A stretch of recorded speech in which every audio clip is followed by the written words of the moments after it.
Welcome to the Good Reading Magazine podcast. Good Reading is a monthly magazine dedicated to books and reading and aims to help readers discover their next favourite book. You can find out more about the books discussed on today's podcast at goodreadingmagazine.com.au.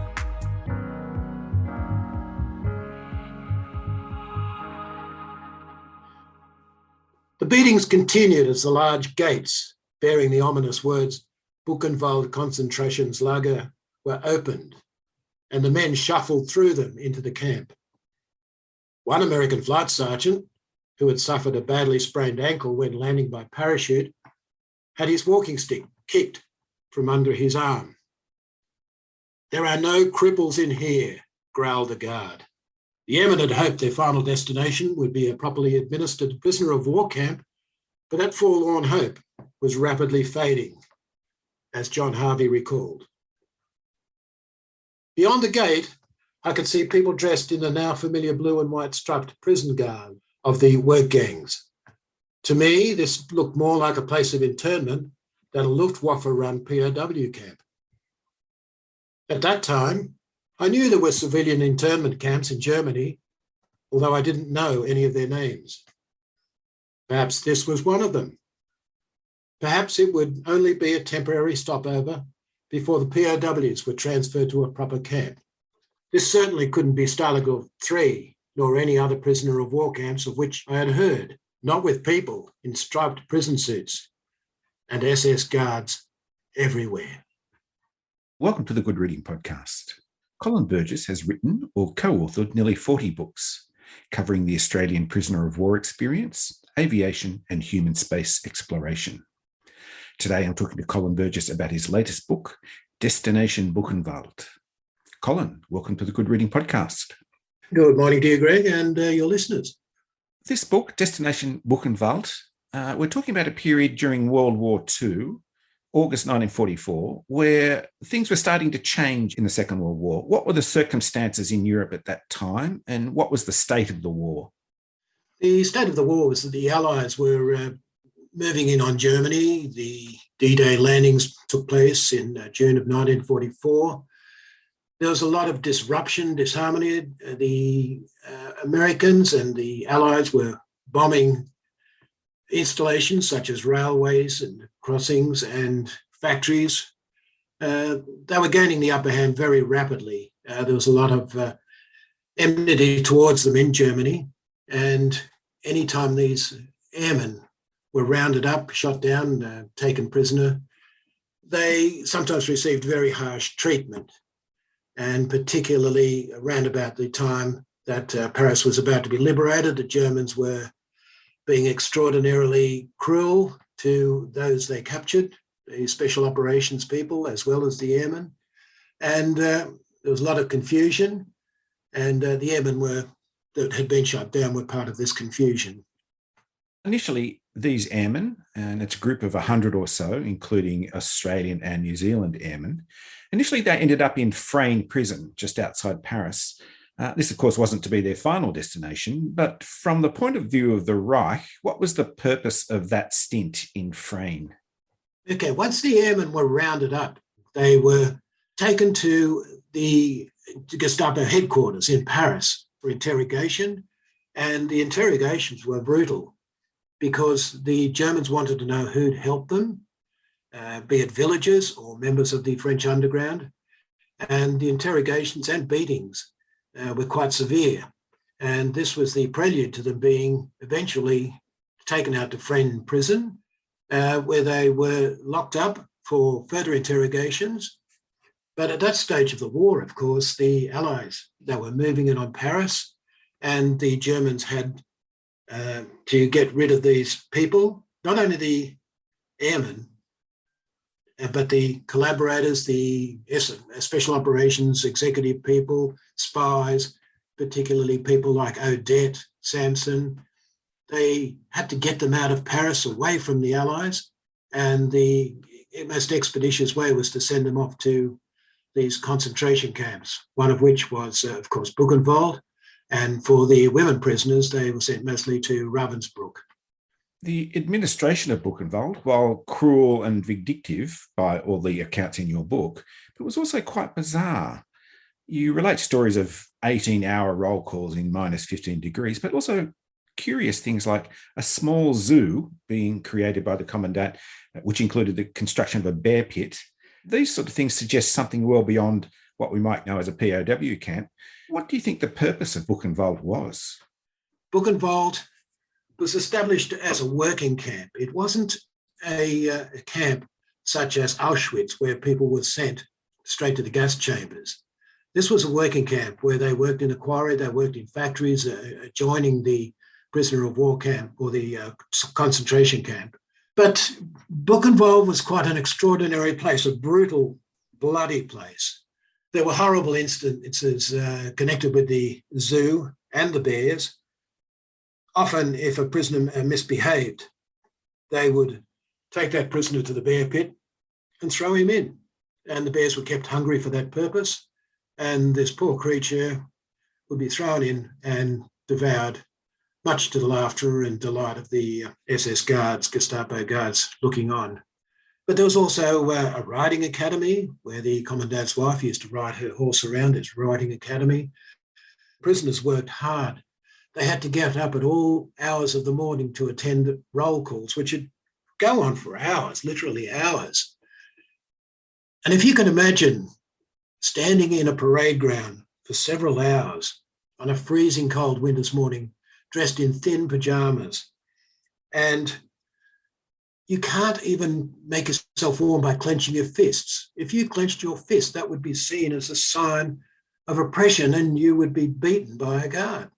There were other people at the camp that were notorious, particularly the commandant, Karl Koch.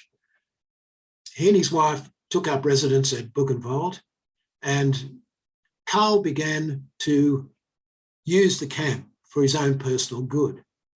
Obviously, when people arrived at the camp, they were stripped of all their personal belongings, some of which were quite valuable, and Karl would sell these on the side and amass a small fortune for himself, which at the end of the war caused him to be hauled before his SS superiors, and he was sentenced to death for profiteering.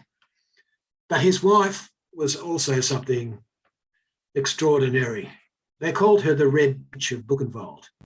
She would ride around the camp on her horse. And if anybody dared to look at her, she'd have them sent to the medical block. If she saw anybody with a nice tattoo, she would send them to the medical block. They would be killed. Their tattoos would be taken from their bodies by the doctors and formed into such gruesome articles as lampshades. And she became notorious for this. She was a very, very cruel woman, and she used the power that she had to pleasure herself with the misery and the death of the prisoners. And if all of this wasn't enough, there are actually medical experiments undertaken there too.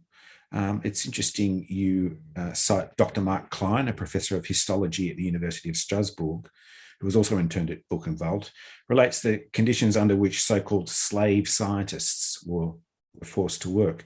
It seems that the purpose of those medical experiments there was no purpose to those medical experiments. The doctors within the camp felt it was an incredible opportunity for them to try to cure such things as typhoid, homosexuality, and other what they called diseases. They would take people out of the camp and they would experiment in them. They would inject them with things. They would castrate them. They would do all manner of things to these people. And eventually, of course, once they'd concluded their experiment, the prisoner was dead and they were sent off to the crematorium. But these experiments, so-called experiments, were brutal things, and nobody would survive without recollections of being so ill-treated and the subject of just gross inhumanity. Most people never came out of the experimental block. It wasn't just these airmen. It was Jews, gypsies, Jehovah's Witnesses, trade unionists, communists, and so many different groups that represent the whole gamut of humanity, makes me wonder, what was the yardstick, the measure by which the Nazis would determine who should be sent to Buchenwald? Initially, once Buchenwald had been opened, and this was prior to the commencement of the war, they were sending political prisoners to Buchenwald. They were sending people regarded as undesirable, which included people such as gypsies, homosexuals, Jews.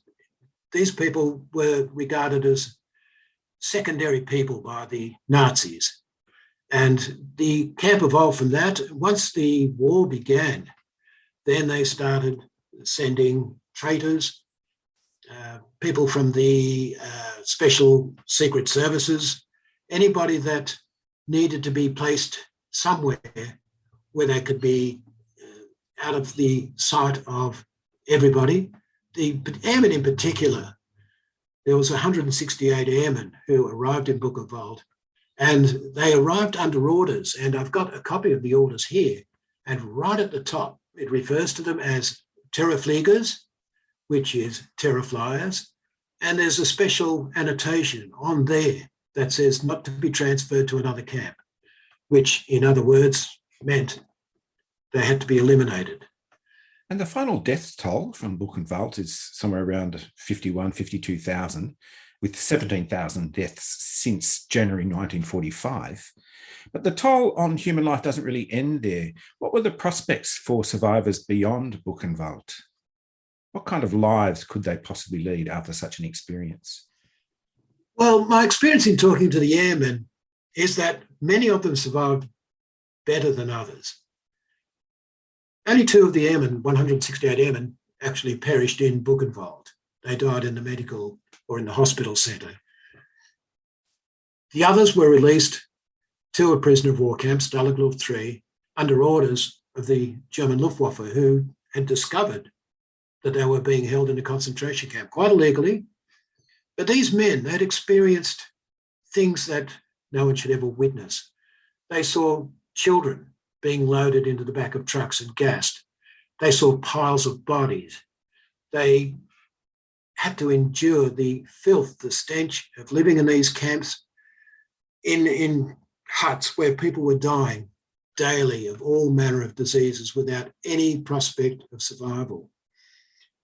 And it's no wonder that many of these men, for many years after, still suffered nightmares and terrors.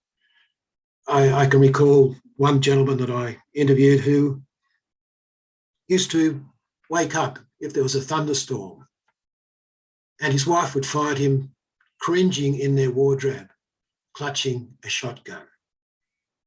And she was terrified that one day he would actually take his own life. The airmen were only in Buchenwald for 10 weeks, which doesn't sound very much at all, but to them it was a lifetime. And in one case caused such mental anguish that one fellow passed away through sheer terror in recalling his weeks in Buchenwald. Other men managed to cope a lot better, but they all confessed to me that they still had nightmares, that their lives were never the same again. They set out to conquer Hitler and the Third Reich and to fly the aircraft, and they came back broken men. There's a final question to you, Colin. There's a very curious outcome to all of this. The Australian government initially denied that any Australian servicemen were held in concentration camps. How do you come to terms with that denial, and what has happened since? I came into this situation in the middle of it. A couple of the airmen told me that in the 1960s, the British government had paid compensation to their servicemen who had been held in concentration camps, not only Buchenwald, but many other camps. And so they logically got in touch with their Australian government and said, we were in Buchenwald, is there any chance of some sort of compensation? They were denied. They were told quite flatly that no Australian servicemen or women were held in concentration camps in Germany. So I had to start doing some background checking, and eventually I came up with a paper with their names, their concentration camp numbers, and it was the transportation orders to Buchenwald. I presented this to the Australian government along with their submissions that they'd been putting in for many, many years. And eventually a more compassionate government decided that, yes, it was proved that they were prisoners of war who'd been held illegally in a concentration camp. So in 1988, each of the Australian airmen were awarded $10,000 compensation. We had a celebratory get-together in Canberra on 1988. And the press took great notice of these airmen and their stories. It was an intriguing story. It was a story of valor. It was a story of persistence. It was a story of a man such as the squadron leader, Phil Lamason, who was in charge of the 168 airmen. And the way that he conducted the airmen during their time within Buchenwald. His was an extraordinary story. He was a New Zealander, a squadron leader, and it's doubtful that many of the airmen would have left Buchenwald had it not been for Phil and his tenacity, the way that he conducted the men whilst they were in the camp, and not only liaised with the underground members within Buchenwald, because there were several there who were plotting to get out of the camp to overthrow the SS guards, but he maintained a military decorum that these men adhered to. And because they maintained that decorum, all but two of them survived and were sent off to eventually a proper prisoner of war camp, Stalag Luft 3 in Sagen. Colin Burgess, thank you for joining me on the Good Reading Podcast. You're very welcome, Greg. Thank you very much. I've been talking to Colin Burgess about his book, Destination Buchenwald. It's published by Simon & Schuster, and you can find it at goodreadingmagazine.com.au. My name's Greg Dobbs, and thanks for listening. Subscribe to Good Reading print and online magazine at goodreadingmagazine.com.au.